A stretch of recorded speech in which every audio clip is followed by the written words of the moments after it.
hold it down. I know I might be headed for teardrops. Now that you got me started, I just can't stop. No, no.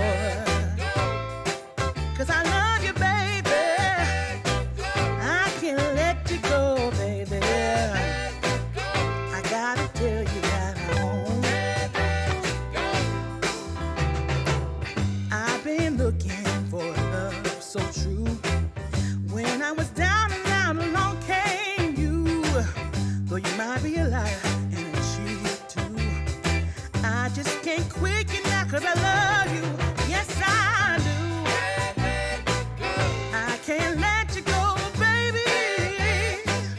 I can't let you go, baby. 'Cause I love you, I love you, I love you. No, no, no, no.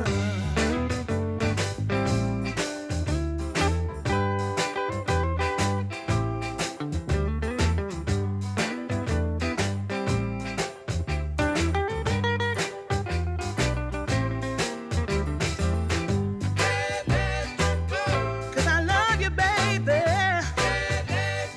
No, no, no, no. Can't let you go.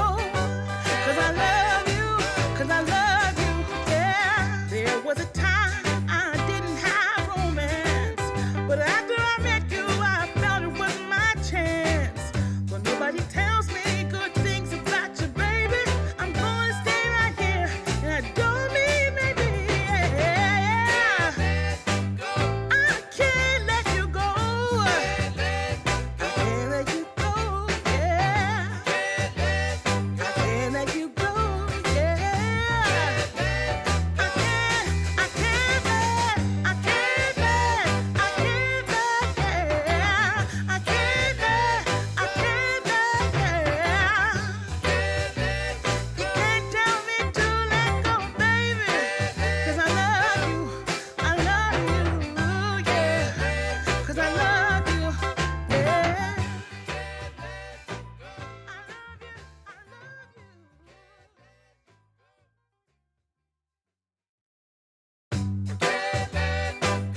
I can't let you go, baby. I just wanna tell you that. No, no, no, no. Yeah. All of my friends say, girl, you better take care. 'Cause that man is trouble, you best beware.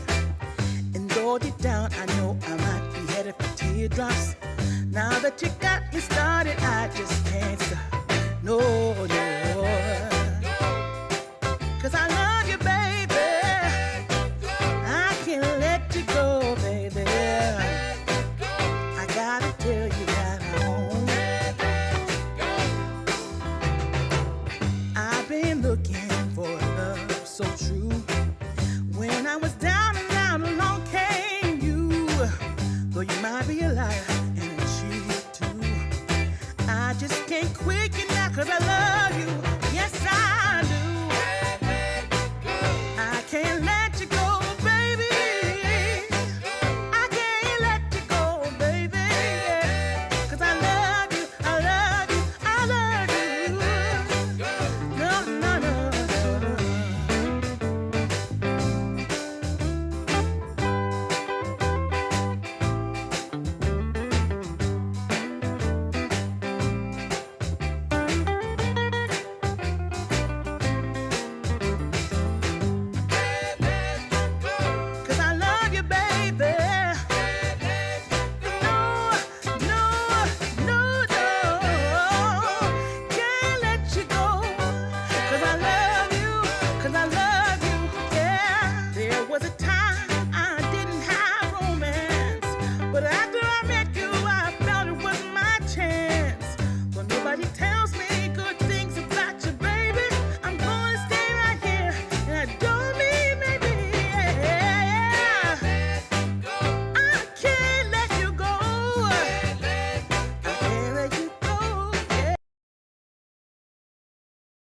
Hey everyone, hope you guys are all doing all right. First midnight stream in a while. I got my computer all fixed up, so we should be good for I think for the foreseeable future. couple things here, guys, that I told the earlier stream, and I'm gonna tell you guys now pretty soon. We'll tell you guys the update here as well. So I've been having trouble going to sleep late at night, so I've been going to bed like I think around like 3 o'clock every morning, my time, which is like 3 hours from now basically, or 2 hours 45 minutes or so. And so what I'm thinking of doing is just setting off or putting all of my daily update videos around midnight my time, to maybe 2 o'clock 3 o'clock a.m. in the morning for me. So that means oh, here's Loki saying hi to everybody. From about now, for the next 2 hours and 45 minutes, you guys will most likely start to see my daily upload videos. So if it's daytime where you guys are at, you guys will have my opinions before everybody else does. And that way, by the time everybody else wakes up, they'll have all their information ready to go, and you guys will have all of your information ready to go. And hold on, there you go. Make sure Loki's not making a little bit of a mess here. I just moved my desk around a little bit. Got tired of it being in the corner area. I like the more free space. But you may see Loki saying hello quite a bit. And yeah. I washed my face because I did some exercising with Loki outside, and my face was all sweaty. So now he smells cucumber facial scrub from, I don't know what the Sephora is, whatever it's called. Okay. But let's talk about Bitcoin, everything else going on. But you guys are going to get those new videos coming out here pretty soon. Probably not starting today. It'll probably start tomorrow. I could probably push out a couple of videos today as well. They're going to be one Bitcoin video. The Bitcoin video, well, it's going to be a Bitcoin, Ethereum, NASDAQ video. And then from there, you're going to have 5 or 6 short videos between, 30 to 60 seconds. And then from there, that should give you a good amount of information to kind of figure out what trades you want to look at. 5 or maybe 4 of the shorts are going to be traditional things like everything else besides Bitcoin and Ethereum. The other stuff we're going to be looking at on those shorts is going to be stuff that's popping off like crazy, or stuff that I see, hey, this is breaking out right now, give it a quick check out, that type of stuff, okay? Now, let's go over here to Bitcoin. Hey, Byedford, happy to see you back as well. I know I haven't streamed in a minute, so I know the views are going to definitely be a little bit lower here, but it is what it is. Okay, everybody, so what you guys are looking at right now is Bitcoin's daily chart here. We did have a breakdown on the 4-hour chart, but not the daily chart, so the breakdown was never confirmed. It was pretty close, but since we did manage to bounce up because of that good CPI data we talked about earlier, right now I just I changed up the trend line just a little bit here so we can adapt to the new low here. And then right now what we're looking for, more specifically on the 4-hour chart, is we're looking to test out some levels of resistance here over the next, let's say 12 hours or so. Those levels of resistance are, well, if you want to back up here very fast, they just go off of these two trend lines here, 0.1, 0.2, both intersecting right here. And then we're going to see which one flies or which one works the best.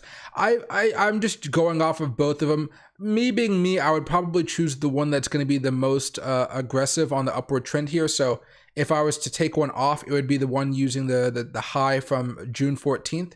So I would take this one off. But right now I want to see if both of them actually have an effect on Bitcoin's price, because over the last few weeks, as you guys know, every time we get up to this level, let me take up the magnet here. Every time we get up to this level, we tend to get rejected back down. So are we going to get rejected again?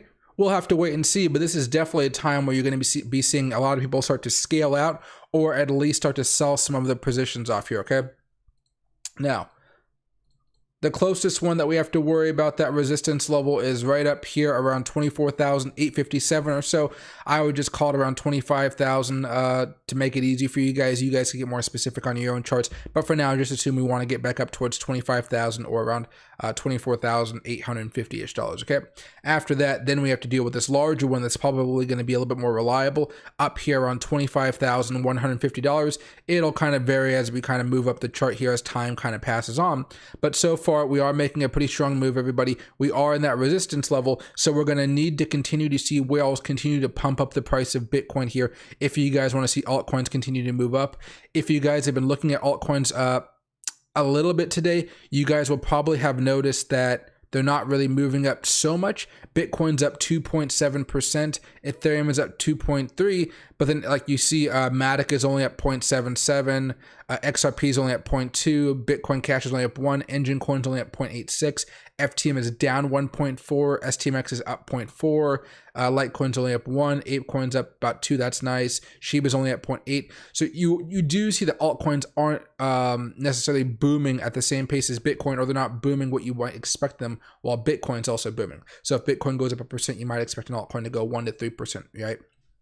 So right now, I think a lot of those coins are just kind of waiting off. And you can see here from Matic on the 4-hour chart, it's also dealing with a level of resistance. And I think when Bitcoin itself manages to start popping off and start going up to 25,000 plus, that'll be the catalyst for a lot of these altcoins to start moving up higher. And then you guys could start placing some more day trades or even swing trades here with more confidence. But I'm guessing until Bitcoin really takes off here and starts to break out of this pattern that we've been looking at, this rising wedge, which normally we break down out of, right? It's going to be difficult for many people to place those trades. And I think that's represented in the data you're going to be looking at here today. All right, so let me go back over here. Quick little update. Let me see if I can actually pull it up here. I had it up earlier, but I had to restart my computer. CNBC. Futures are all up. Dow's up. S&P, NASDAQ, all up, all looking okay. Oil still going down. That's good for everybody involved, right? Energy prices going down are good. Let me see if I can find it here. Okay, well, let me just go here to CPI. CPI data. If I go to news, CNBC should be right up here somewhere. Oh, really? It's not much.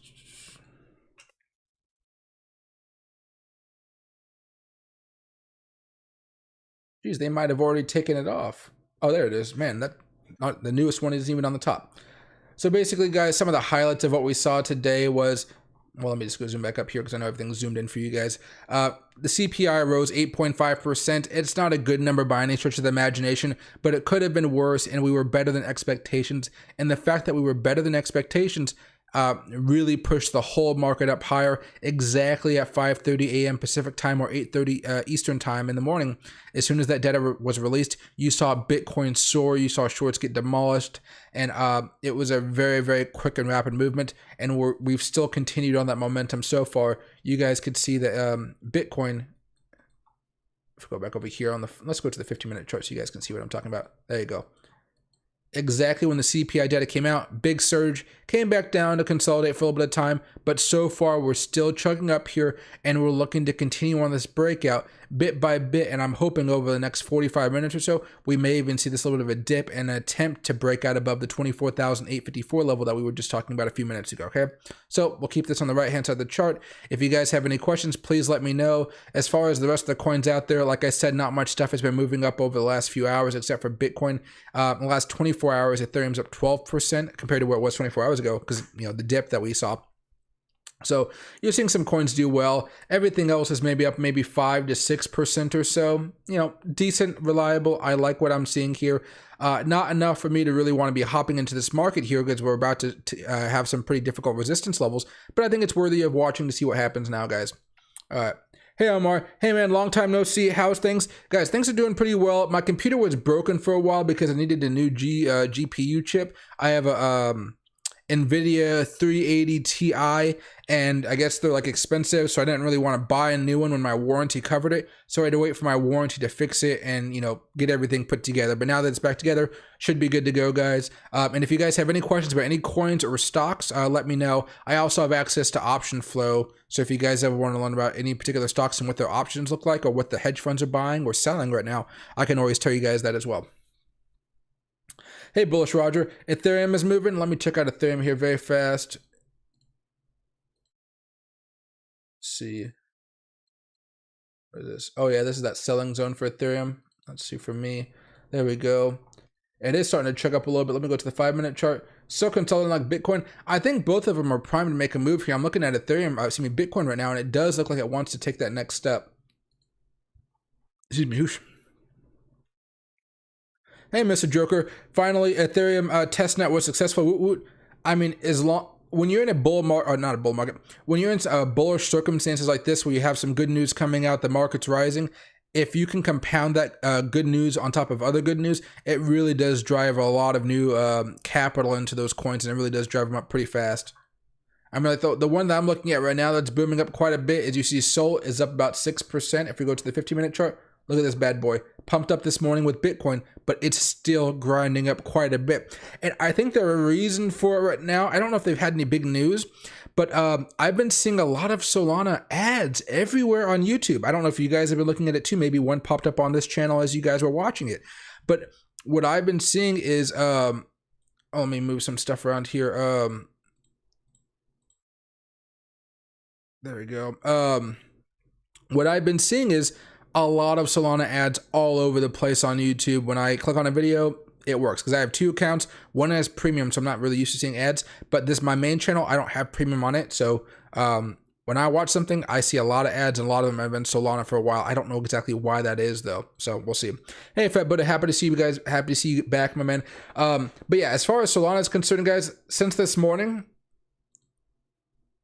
it's up about 12%. This is doing pretty darn well. I might try to short this back down if the market cools off a little bit more tomorrow. Right now, we're just waiting to see what happens as far as Bitcoin's concerned. So if you guys have any questions, please let me know. I'm going to need to do something here unless you guys want to talk about, I don't even know what you guys might want to talk about right now.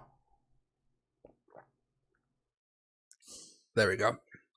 Hey Joker, I very stupidly shorted Sol when they had the hack. I closed that bad boy while the loss was still negative $2. Congratulations for being smart. Now, it's okay to short stuff when the bad news comes, right? I remember when, oh gosh, it's going to be hard to find it now, right? Because everything kind of changed up here. Yeah, it's all different now. I started shorting Luna back when it was at $104, right? Because I saw that it wasn't falling down like everything else, and I was like, oh, it's only a matter of time. And then they had the bad news, and I held and I held. I made some good money off of it. It's okay to buy during some bad news, but you got to be careful when you know, if you end up buying a little too late, the rebound can really get you hard there. And think of the people that are still trying to short Celsius right now. Celsius is still, I mean, Celsius is booming right now because of all the shorts getting squeezed out of it. Let me see if I can find that out for you guys. Celsius token. Which one do we want to go to? Celsius, I guess USD. Here's the 4-hour chart. Look at this. Still going crazy right now. Maybe if I make this right here. So the lows when it crashed after having that bad news about, you know, shutting down and all that stuff.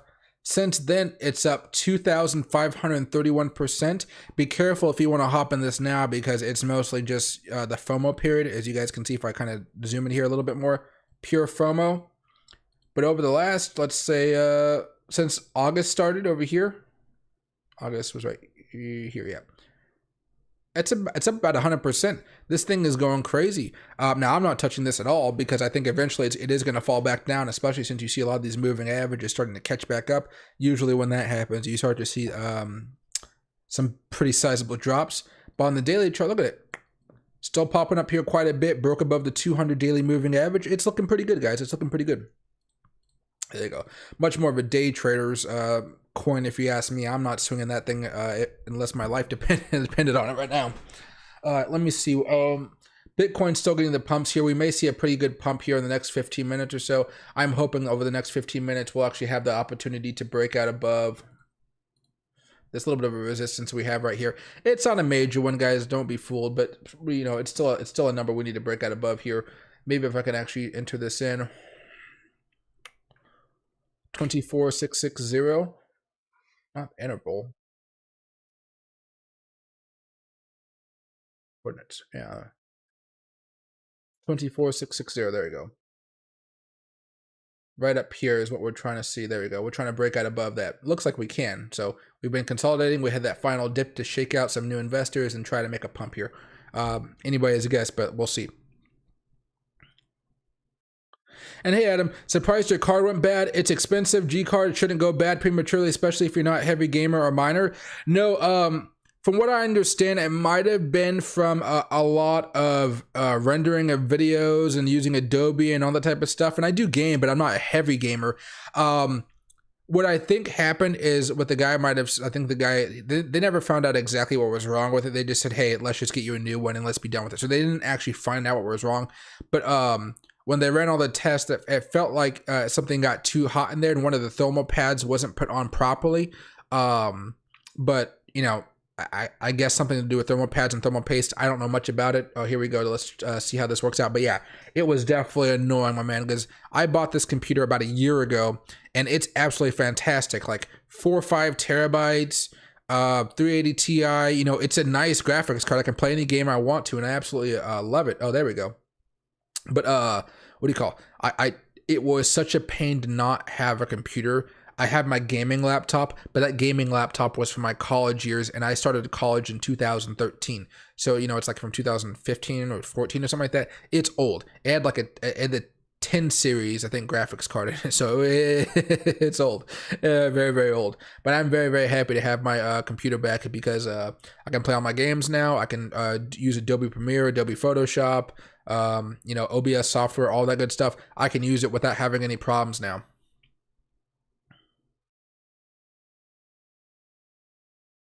And then Joker, anybody feeling into the AMC trap? Oh no, I'm not even bothering with AMC. Guys, what I recommend, if you guys ever want to go and play with GameStop or AMC, just do day trading and have fun with it. But literally, you have to put aside fun money for those types of plays. Don't try to make yourself feel like you're a professional trader if you're hopping into GameStop and AMC. There are professional traders that hop into it, but be realistic with yourself. Are you that realistic trader that can make, like, you know, 80% profits off of trading GameStop and AMC? It's going to be hard. I remember day trading with you guys last year on GameStop and AMC, and we, I mean, like, I made like $1,500 in 7 minutes. And you know what I did after that? I stopped trading GameStop. I was just like, $1,500 in a few minutes? Sure. Yeah, I'll take it. That's enough to buy me a trip to go see a friend in Philadelphia, which I used it for. I was like, oh yeah, first class trip. Awesome. Lots of nice drinks, get the little luxury lounge. But I'm not going to be risking losing that money again unless I put it into the fun money bank. And then, but usually with fun money, you know, it's for gambling, it's for high risk coins, like you know, coins under maybe a $10 million market cap. Those are the coins that money usually goes into. If I'm trying to trade options, maybe I'll do a long term YOLO play. But usually I'm only buying 1 or 2 options because with that long term horizon for the options, you know that it's going to cost a lot more because the expiration date is so much further out there. You saw an article today that said Ripple might be interested in Celsius, but I'm not touching it either. Yeah, I'm not touching anything. Remember, guys, even with Voyager yesterday or a few days ago, we saw that Voyager was given an offer by FTX, and what FTX wanted is say, hey, we will buy your assets for really cheap, right? But then what will allow to happen is, hey, if your customers make an account with us, we'll allow them to withdraw that same crypto, and that way they'll be much better off, right? And it was rejected handily by Voyager because they understood what FTX was doing. FTX was trying to get a whole bunch of customers for free because, well, not free, but for cheap, because we talked about this earlier. All these exchanges are trying actively to always get as many new signups as possible. They're paying, some people pay a little bit of money, some people a lot of money. They're trying to figure out what their acquisition cost is, and they probably know that by now, right? But the acquisition cost is, how much does it cost them to get one of you to sign up? How much money on average does it cost for them to get one of you to sign up? And so, you know, it could be anywhere from like $30 to $100, depending on how new the exchange is, right? And FTX doesn't want to pay a lot of money if they don't have to. Why not just say, hey, Voyager people, we'll buy your coins, and if you ride with us, you can, you know, you can get your money back. Right. So, and then just keep on shopping with us if you want to later on. And believe me, nobody is going back to Voyager, so they will probably stick with FTX, or that some people may move on to another exchange, but it ensures that they stick with FTX for the most part. So there's going to be a lot of wild stuff going on. And man, I mean, we popped up for a second. You saw the bulls kind of charge up here, and then shorts came in right afterwards, right after that breakout. They really don't want us to hit here. The one thing I'm looking at right now, at least on the 15-minute chart, everybody, is I'm just looking at this 20 moving average right here, this green line. You can see the last time we broke down below it, pretty nasty move down. So far, we are grinding up still. We might have an opportunity to keep on grinding here. We'll have to wait to see. I'm surprised. The shorts really did not want us to break above and hold above that 24,660 level here. But, you know, that's the game. Do I believe that SHIB has a good chance to get close to its all-time high after Shibrium launches? Yes, but not anytime soon. I think SHIB is only going to reach its all-time highs like a year from now, maybe two, when we have that next altcoin season, the halving. That's when you're going to see some really parabolic levels. I think a lot of coins over the next year or so are going to have some fantastic returns. But I don't see them happening like the big altcoin season ones, right? So if we kind of take a look back here, and let me just go to another layout here. Let's just go to unnamed. We can get rid of all this stuff for now. This is just a basic Bitcoin chart, nothing special about it, just a Bitcoin chart with the log turned on, okay?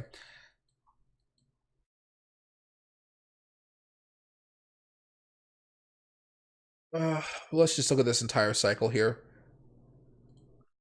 So from about 2015 all the way up here to 2017, when Bitcoin finally got some recognition out there, you know, this was a massive rally of about 10,600%, absolutely parabolic, absolutely amazing. Everybody loved it. Let me go to the weekly chart so it just looks a little bit nicer here. But what happened? Of course, like all Bitcoin bull markets, we crashed back down. Bitcoin crashed about 85%. Now, but what happened before this huge run up? We ran up about 351%, and then we had a pretty sizable crash down. Now, I don't know if we're going to have another, if we're going to have the same standard of crash, because of course this was actually caused due to COVID. But you can see after we had another little mini rally up here, which was about what did I say it was? Around like 342%. We did end up coming back down before COVID, back up around 53% drop, okay? And then finally after that, we really started to go to that parabolic level. I don't think we're gonna go from here to here and skip this middle step. I think sometime, maybe let's say earlier next year or something like that, maybe let's see, middle of next year, we may have another cool down period here, and that'll cause some problems, but the timetable I'm giving you is gonna be all wonky because, excuse me, we're still not sure how Bitcoin is going to react because this is Bitcoin's first recession.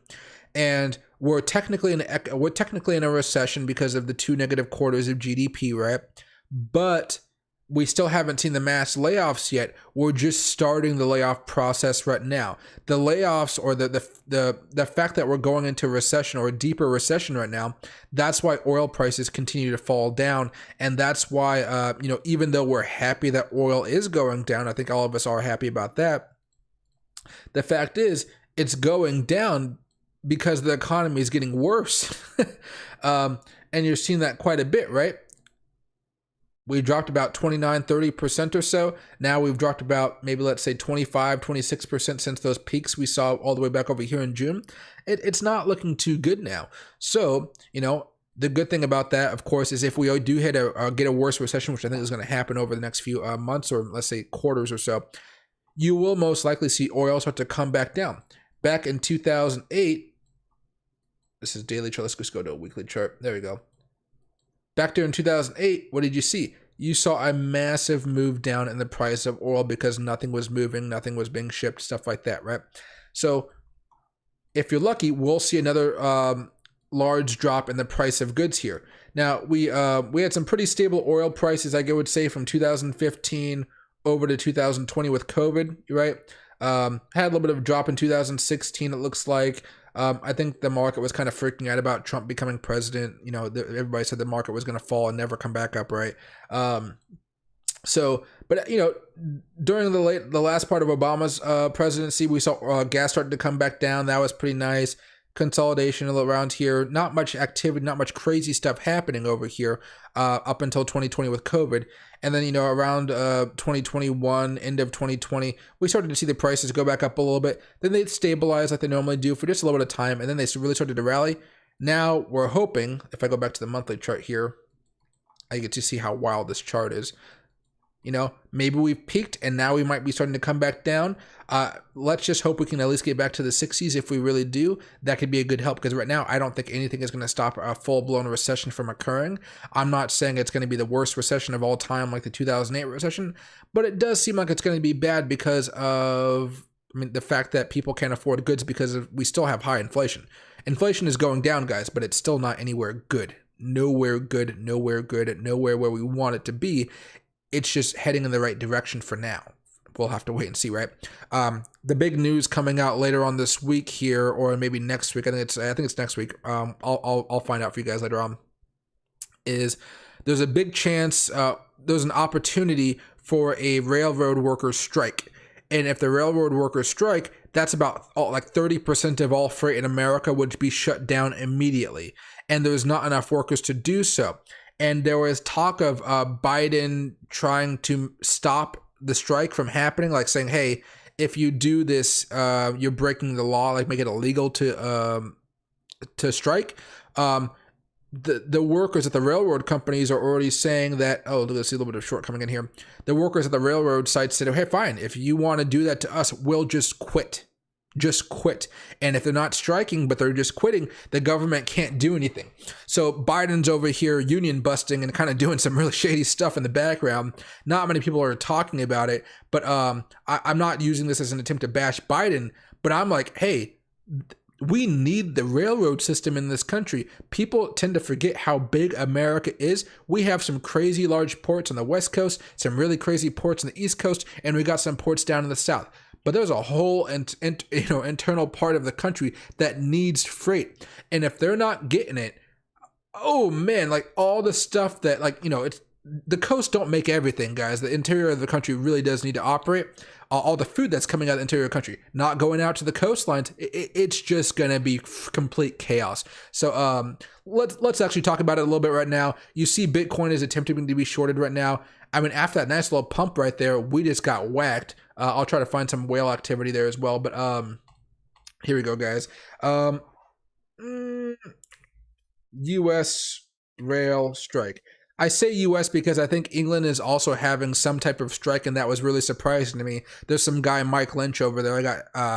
I just started watching all of his videos because he's a union boss, and he was very articulate. Whether you like him or not, I don't know whether you even know who he is or not. I love people that can articulate themselves in a way that embarrasses the media folks who ask them questions, because they know exactly what they're talking about. I always like stuff like that for some reason. Okay. So let's talk about this a little bit. This is back on July 15th here.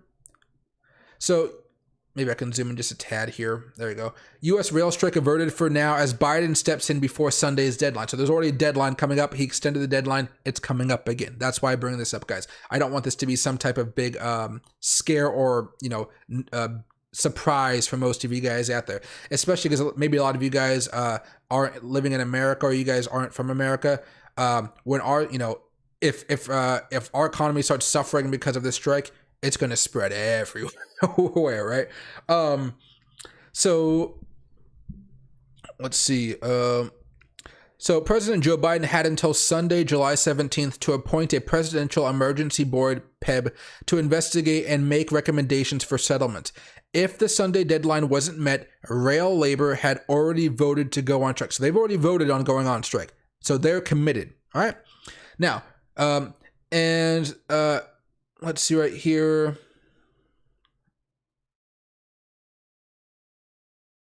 No, let me see right here. Let's see.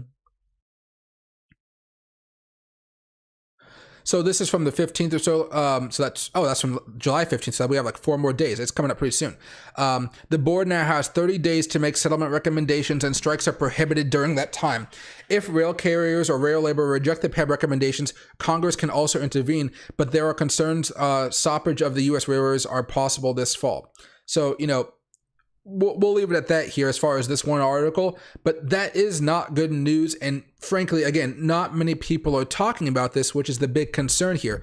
I have a feeling that if the railroad workers go on strike, a majority of the population is going to be like, whoa, what? Why weren't we told about this before? I've only seen it on a couple Monday morning shows and a couple of my local news networks as far as what's going on with the specific ports. So if you guys don't live next to a port, I'm not entirely sure. You guys might not know this is happening, right? Now, let me go over here and let me actually type in any time. Let's go for the past week.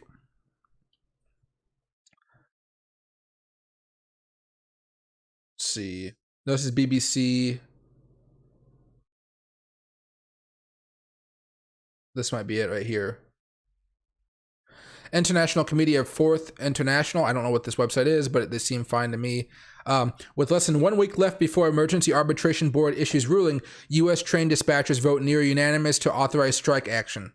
So, they're still committed to going on strike because they haven't had a raise in 3 years. And guess what? Inflation is a big old fat pay cut on those people who most likely aren't earning the most money. I mean, there are some railroad workers that make a lot of money, but I don't think the average guy out there on the tracks is making like $80,000, $90,000 off of it.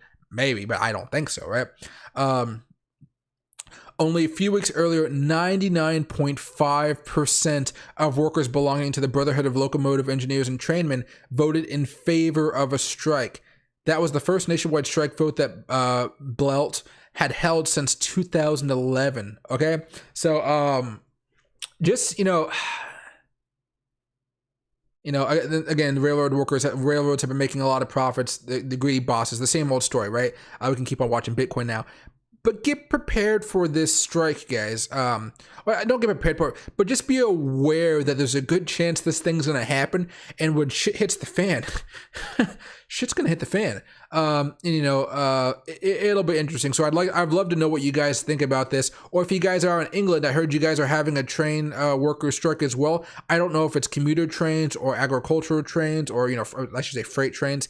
I don't know. But I don't know if it's been hurting the economy or not. I think in America, it's really going to hurt real bad certain sectors of the country.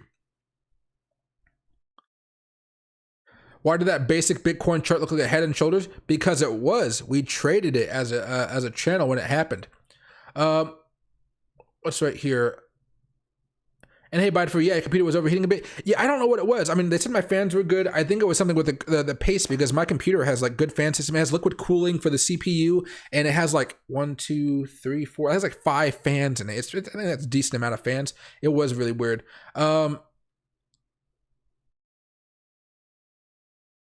It's right here.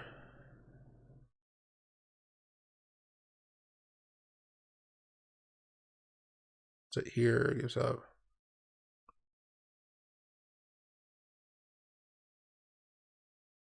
Yeah, Mr. Joker, I mean, most people eventually, after they've made some money or they've gotten burned out too many times, they eventually evolve to the point where they don't want to go back to GameStop and they don't want to go back to AMC. You still can, of course, but the majority of people after a while, like, you know what, I'm good. I can make money in other ways and I can make money that's more reliable. For me, I just don't like trading GameStop or AMC. I enjoy watching them. I enjoy watching the price action for sure, but I don't want to risk money off of it unless it's my gambling money. And hey, Thess, look at VeChain. Let me see if I can find it here for you. Do I even have VeChain on here? No, I don't, not anymore.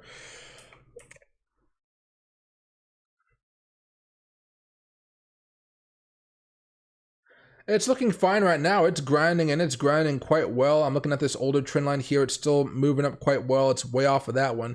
You might be able to use something like this, but I mean, did it even break out above that or not? It kind of had the false breakdown like Bitcoin did last night. And then all of a sudden with the data coming out from CPI, it actually had a really nice boost here. What I'm looking at now as far as this is concerned, let me go back over to the daily chart. So it's in that current selling zone like a lot of other coins right now. That's probably a bad drawing here. Yeah, I can still, let's go with that. There you go. You can see this resistance zone over here. So I'm talking so fast. You can see this resistance zone over here. I'd be scaling out, not buying more, or at least holding what I have. I don't feel the need to want to be, I don't think it would be wise to be buying up here unless Bitcoin can really take that extra big surge and start moving up a little bit higher. At least in the daily chart, it looks like we might even want to cool off a little bit. But I'd be more encouraged to scale out. If you did want to buy in, I'd be looking more at the 15-minute chart, and there you might be able to find some of your opportunities. Wait to see what happens, of course, with Bitcoin, but maybe you can have an opportunity to buy if we get back down to the 0.032 cents or so. That might be an opportunity to see, hey, we're going to bounce. Maybe I can buy for a short-term gain here. As far as swing trading is concerned, just be careful because you are getting into this level like I just drew a few seconds ago. You are getting into that level where you're hitting that resistance. We may be able to break out above it, so you can either hold, scale out a little bit, or you can just wait for an opportunity that it presents itself if you want to buy like an actual breakout. Back over here. There you go. Yeah, and Bitcoin's still getting hit a little bit here. Let me go over to Twitter. Not Bitcoin Live.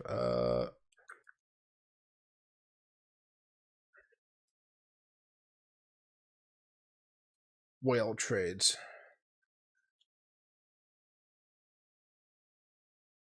So 27 seconds ago, 1.3 shorted. 6 minutes ago, shorted.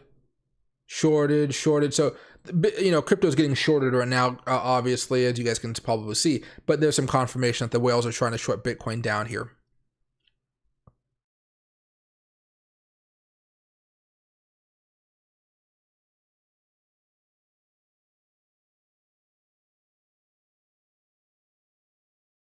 See. There you go.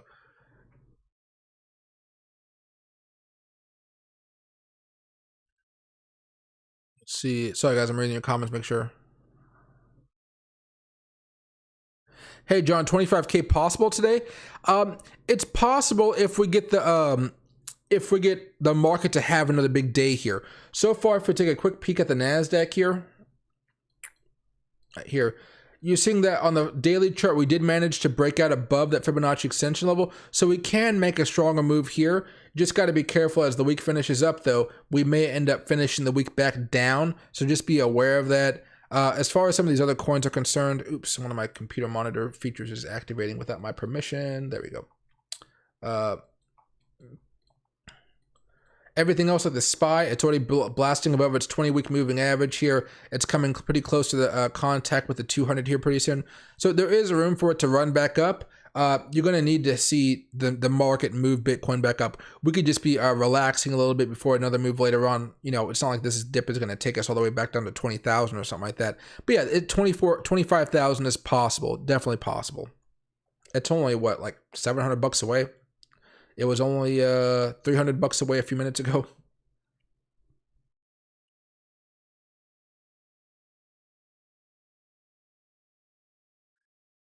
And hey, Fat Butter, nobody media is talking about the China economy about 34 days from collapsing. I think China is going to be able to work themselves out of that problem. I don't think they're going to collapse, but I do think they're going to have to start making some tough choices that is going to affect the rest of the world. And that's why when I talk about the fact that I think Bitcoin is eventually going to come back down to those 17,000 lows and maybe even lower, it's because the global economy is just not good right now. The market can go up all of its want, but reality hits the market every now and again, right? I believe it's going to hit it sometime over the next few months here, unfortunately. But remember, guys, we still have a little bit of a safe space here because let me just get rid of all these indicators over here for you guys. Remember, we've been talking about this over the past few months about how the NASDAQ usually symbols a pretty sizable move down when we actually break down below the 200 weekly moving average. When that happens, we start moving down very, very quickly. We consolidate for a couple months, and then we start roaring up, and that's usually the opportunity to buy once we start consolidating bit by bit. It happened over here in 2001 when we had the dot-com crash. That was a big crash. Over here in 2008, big crash. But so far since then, we haven't actually broken down below. We came pretty close, and you can say we're bouncing off of it right now. But when we come back down and come into contact with this, it'll be interesting to see if we break down below it, or if we're actually, if we actually stabilize and just start moving back up when we go into some type of,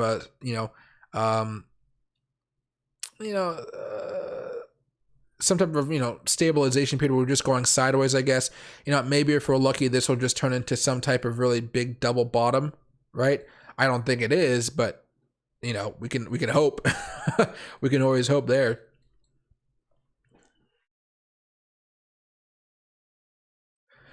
The 1983 recession was how JP Morgan and Rockefeller made their wealth. Maybe we can be next.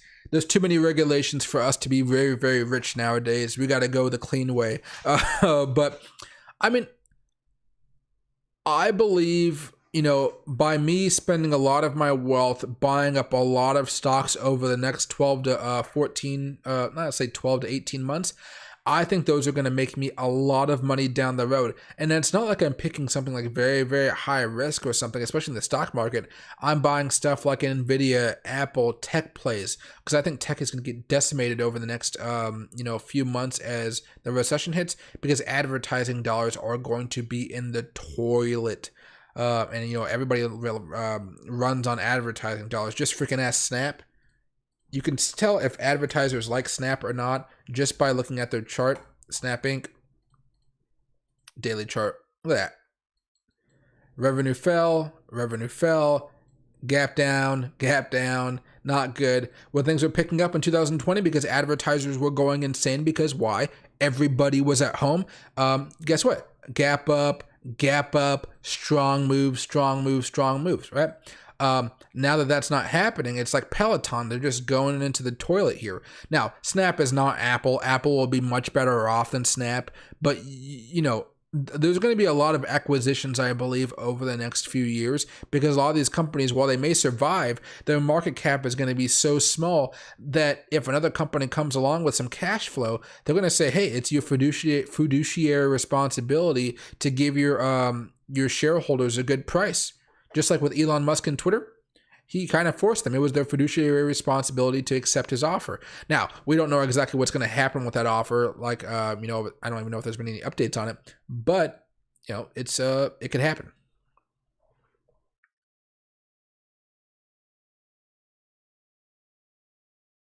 That's some real news there. I know CSX is having tons of shortages down here in the South, but those guys make bank. I don't know why they can't staff. I tried to get a job there for years. So basically,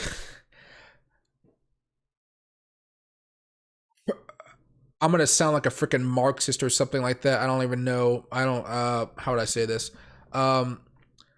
You guys know over the past few decades, the wealth inequality gap has been getting worse and worse and worse as the rich keep on getting richer and the poor keep on getting poor because their pay doesn't keep on going up with the price of goods and normal inflation rates and stuff like that, right?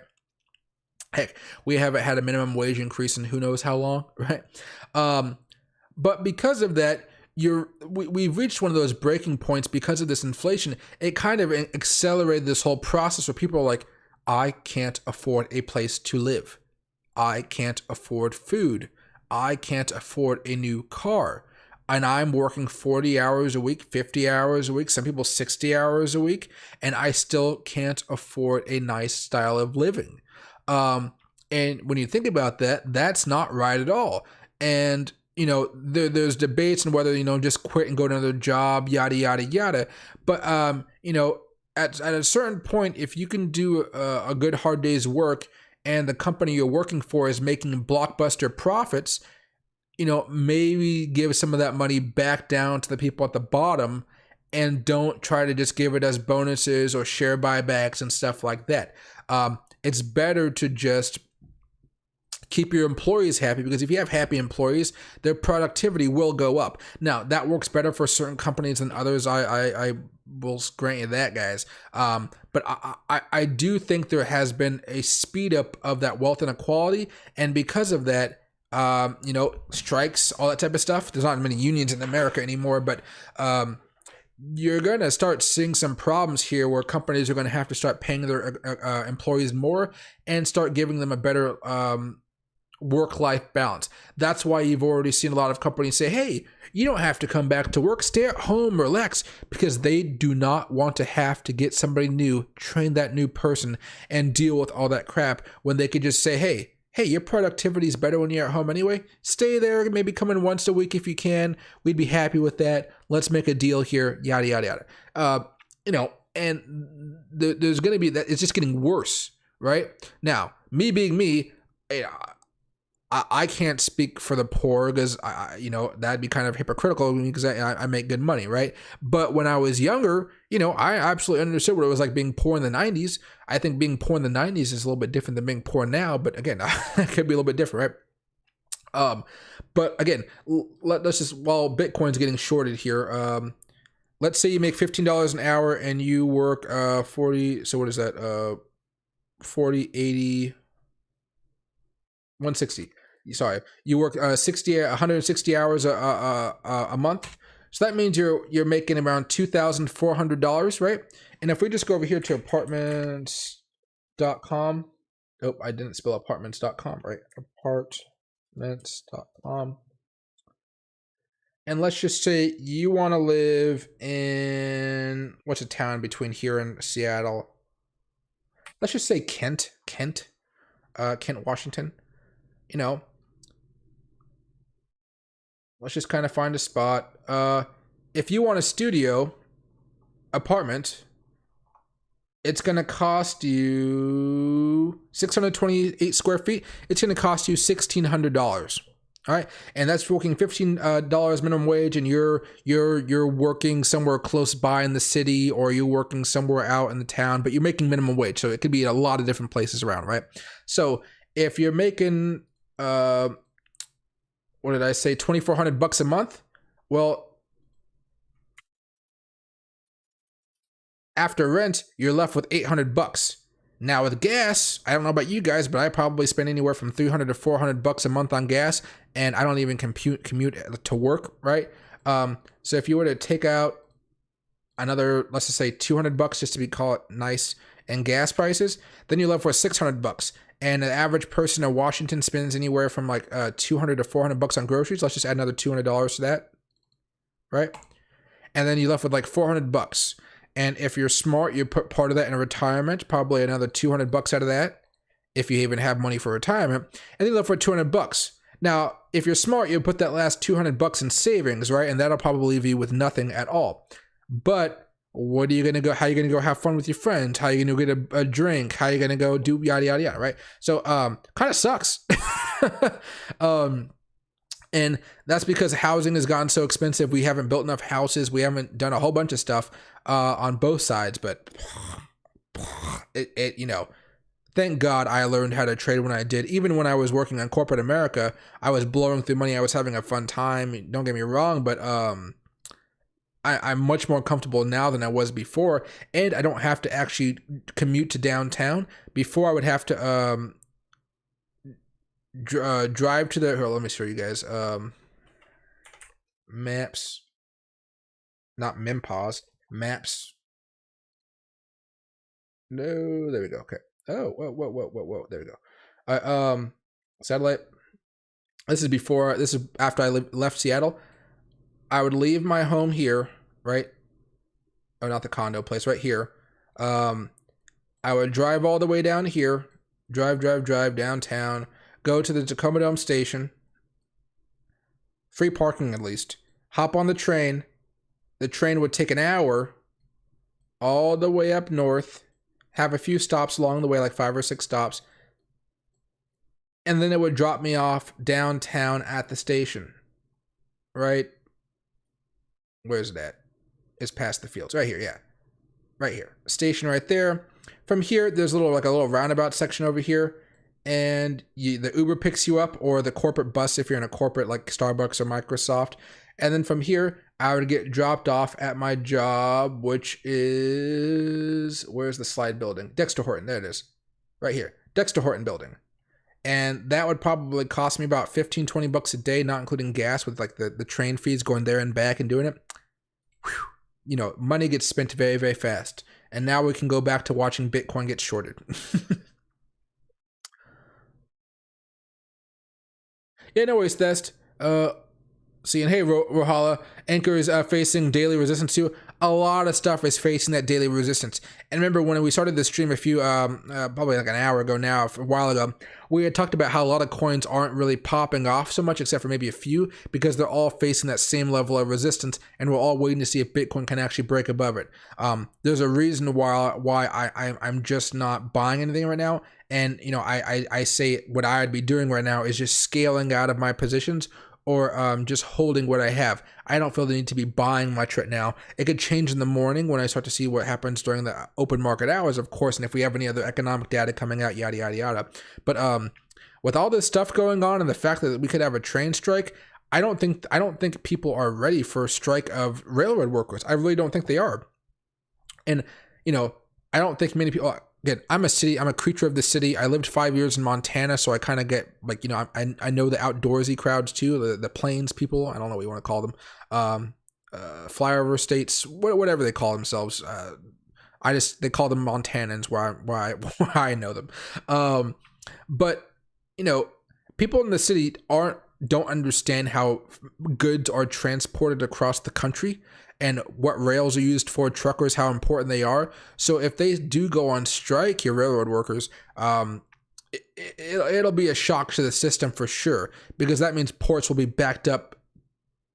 And I think what's happening right now is, I think the stuff that's coming in right now to the United States is all of the holiday goods. So that means there might not be goods for Christmas if the railroad workers strike. Talk about a nightmare in the world of politics, right?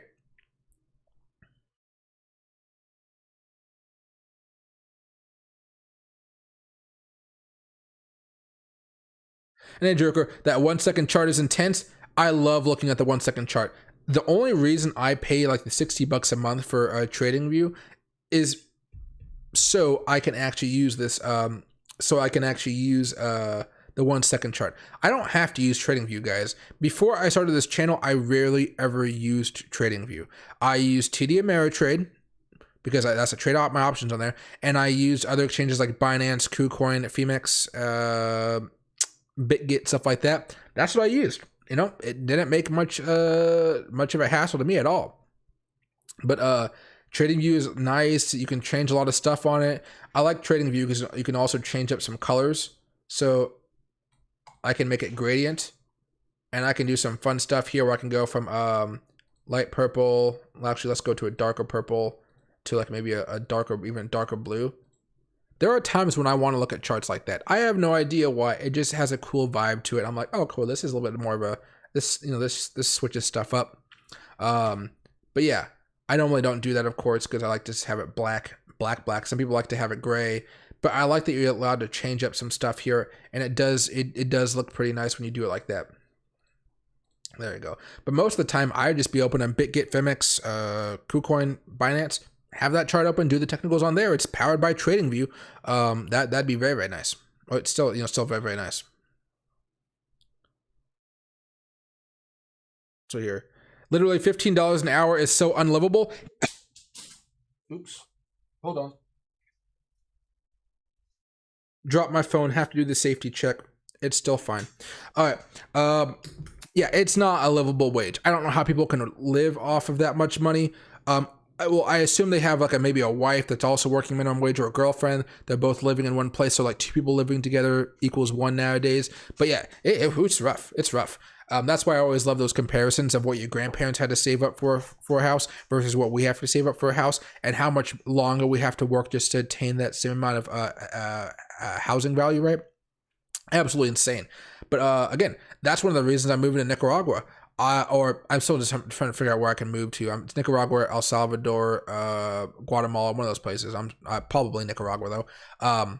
But you know, I could buy a house in America. Don't get me wrong, but it would probably be a very small house around Seattle, around Tacoma. It would be a decent sized house for one male just living by himself, right? It'd be fine. But if I moved to Nicaragua, beach view, like, you know, 4,000 or 5,000 square feet for one person plus a dog. A live-in maid if I wanted one, or at least one that comes every single day to clean the place out. I can go out to eat every day for lunch and not have it even dent my my budget. I can go on vacations all through Central America for very cheap. I could have friends over as much as I wanted to. They could stay for weeks or months if they, weeks, I'm not gonna say months for friends staying over, but they could stay over for weeks if they wanted to and have a good time with no extra, and I could afford to pay for all their food and stuff like that, and it wouldn't be something where I'd be annoyed at the price. If somebody's staying at my place for 2-3 weeks in Seattle or Tacoma, I'm like, dude, you're costing me like $200 a week on food. Get the frick out get the frick out of here. But down there, it's very nice and it's very peaceful. And guys, if you guys travel a lot, you guys get the vibe I'm talking about down, especially in Central America. Everything has a slower pace to it. If you guys don't know me, I'm a very high-strung guy. I'm usually wanting to do something. I talk very fast. I like calm, soothing environments where I can work, do my stuff, but after I'm done working, I can go have some fun every now and again, and it's not like completely packed. That's kind of the city stuff. And the one thing I miss from Montana is all the fly fishing. The fly fishing was absolutely fantastic. All right, money adds up, including your time. Yeah, my gosh, yeah. What's it here? And thanks to the mood. What's going on with AMP? I don't know what's going on with AMP. Let me check it out very fast. Make this one a little bit quicker here. It's up 2% over the last 24 hours. Over the day, it's been coming back down a little bit. Anything else going on with AMP? No, let me see if I can find it right here.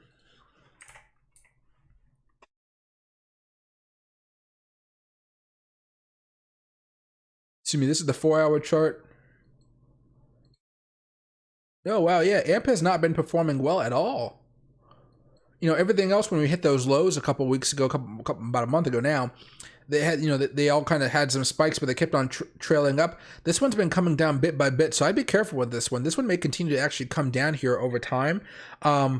This is a coin I'm thinking of buying for the long term, as it's on my list that we talked about earlier. This had some really nice spikes on it. Don't get me wrong, really nice spikes. But this might be something I just accumulate for the long term. This doesn't seem like something I'd really want to do any swing trading on unless I was buying specifically hoping for some type of larger move like this. And for me, the coin that I look for that does that is going to be STMX here, because you guys can see on the last few weeks, spike 50%, spike 50-60%, works out very, very well. And you can see overall, since those lows, it's still been going up. AMP has been going down, which is actually pretty concerning to me. I don't like to see coins that haven't been able to get enough, buying volume to start moving them back up when, literally like 90 or like 80% of all the other coins are making some stronger moves. So I'm a little bit worried about AMP. It could still do well in the long term, don't get me wrong, but in the short term, it may actually cause some pain for people that are holding it. So I'll keep an eye on it though.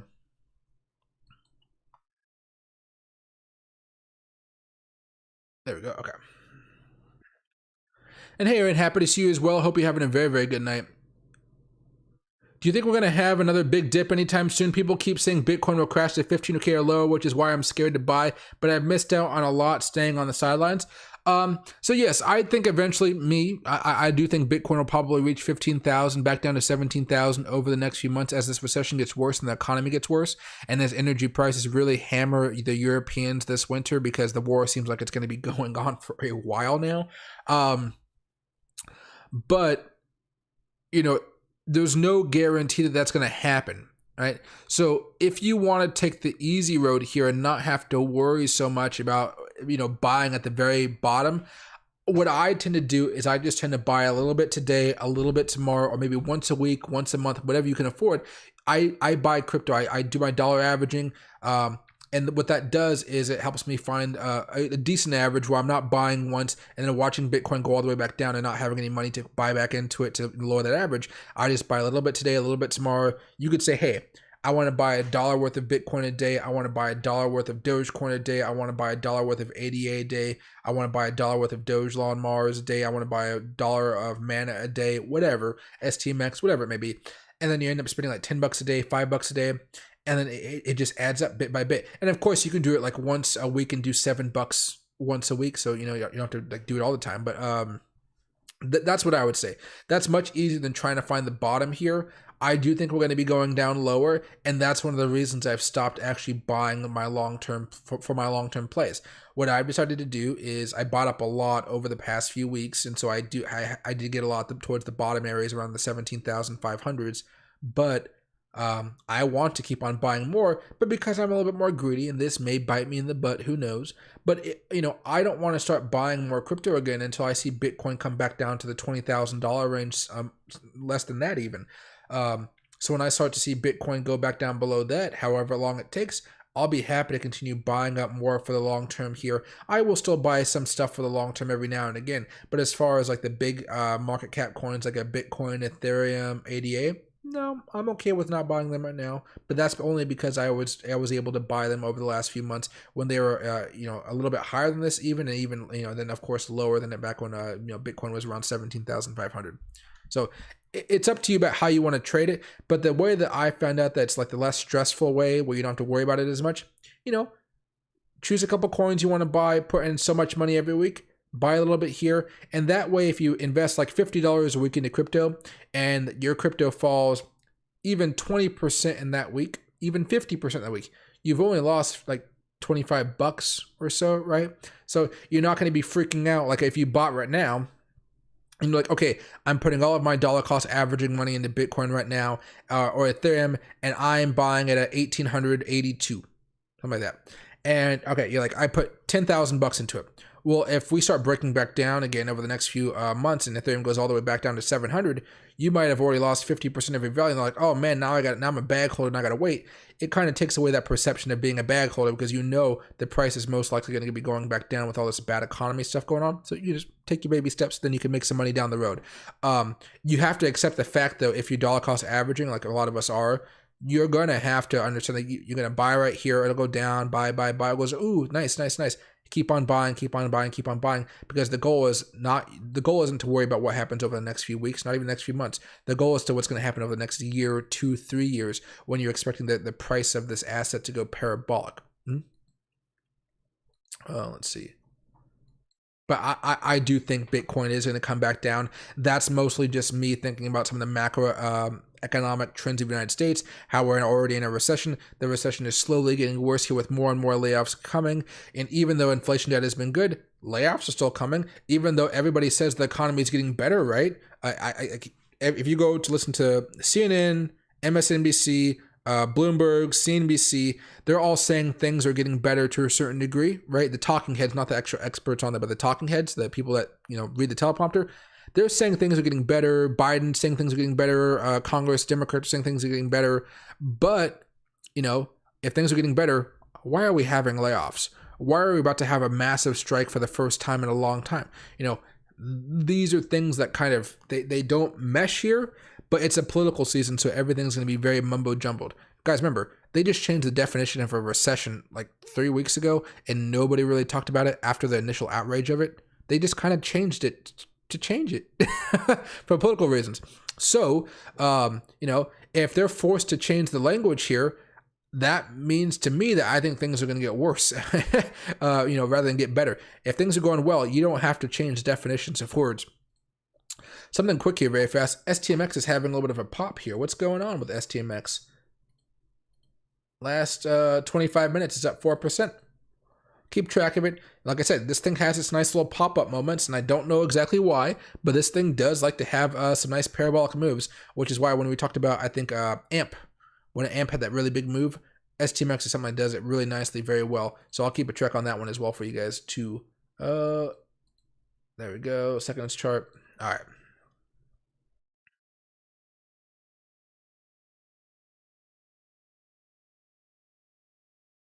Costa Rica, but El Salvador is offering permanent residence for anyone who buys 3 Bitcoins, according to the recent CoinGraph article, but I hear it's not safe there. It's safe in certain parts of El Salvador. It's not safe in other parts of El Salvador. That's why I'm kind of on the fence about it. It's cheap. It has a coast. I could afford to live with all the expats.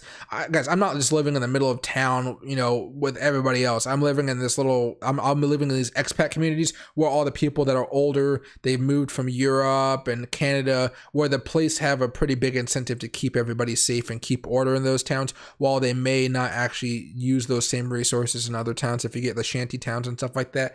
I've done a lot of humanitarian work in El Salvador. I forget the villages I've been to, but the villages in the middle of the mountains, which are just hard to get to, where you dig ditches and the ground is so dry that you just you're trying to stab the earth basically. But I like El Salvador a lot. But again, peaceful, quiet life is all I really want. And then kind of chill with people on YouTube and kind of grow the business as it gets, larger and larger, more subscribers, more people watching. But I probably won't buy 3 Bitcoin just to live there. I don't know how much it costs to be a resident there. I hope it doesn't cost 3 Bitcoin worth.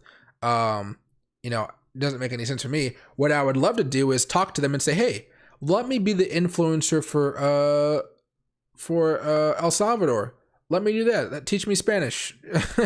Send me to one of your colleges as a Spanish student so I can learn how to speak Spanish properly. Because all I know is Spanglish, and I used to know Spanish when I was younger, but I grew out of it. But what do you call it? That's what I would try to do. Hey, I'm an influencer. Let's make a deal here, man. Let me help you out. But I don't know how much longer that guy's going to be president. There's always something, tit for tat going on over there. Let's see. Do you think we were going to bounce off the 200 MA or keep going? We're talking about for Crow? Oh, not CRP. Crow. 200. The 200 for Crow is very far out there. Maybe the weekly chart? No. I don't know what you mean by 200 and Crow. Maybe you're talking about 2 separate things there. But as far as Crow is concerned, let me go over here very fast.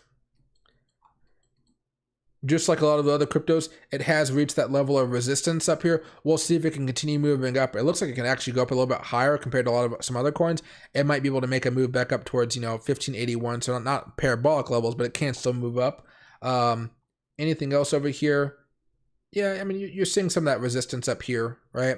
That's what it's having to deal with. And maybe if it can actually close above that level, you might see some stronger moves. And that may actually let it get all the way back up here towards 1643, which should be a good profit of about, I don't know, from now, maybe like another 8% or so. So there's an opportunity here. You're going to need the NASDAQ to really pump it up there and pump Bitcoin up here.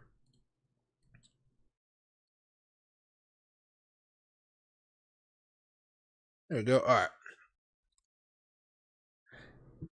USA is not it. Thought I wanted to live here for good. Now, not so much. I mean, it's a beautiful place if you guys have money. I mean, I very much enjoyed living in Seattle, living in Tacoma. I've had waterfront views a lot of the places I've lived. Remember, guys, let me see. How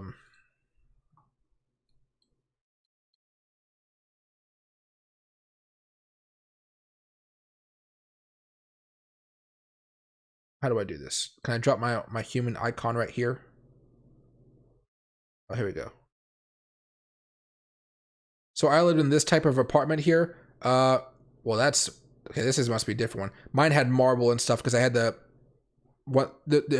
apartments have tiers nowadays. We have a basic level, a middle level, and you have like a premium level. I was paying from the premium apartment, which just means they have better appliances and stuff in it.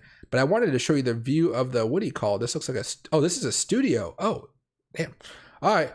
I've never actually lived in the studio before. I can't handle the size of it personally, but I know people like them quite a bit. Okay, but basically, I lived at this place, right?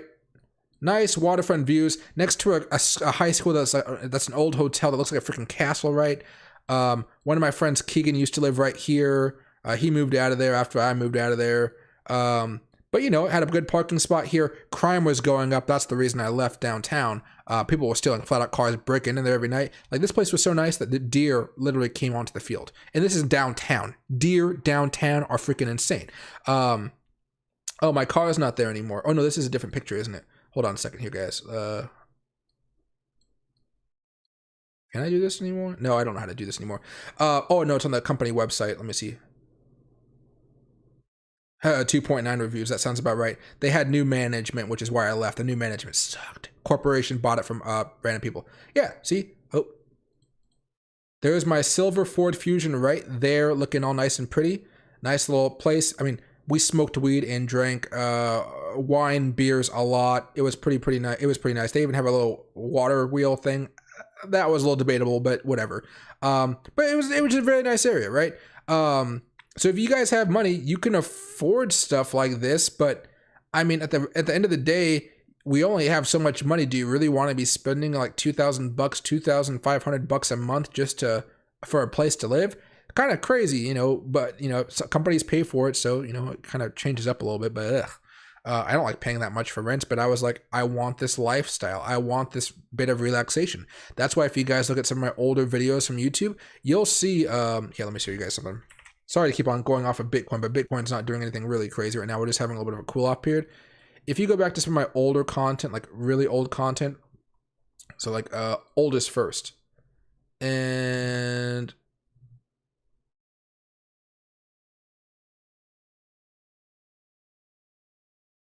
no,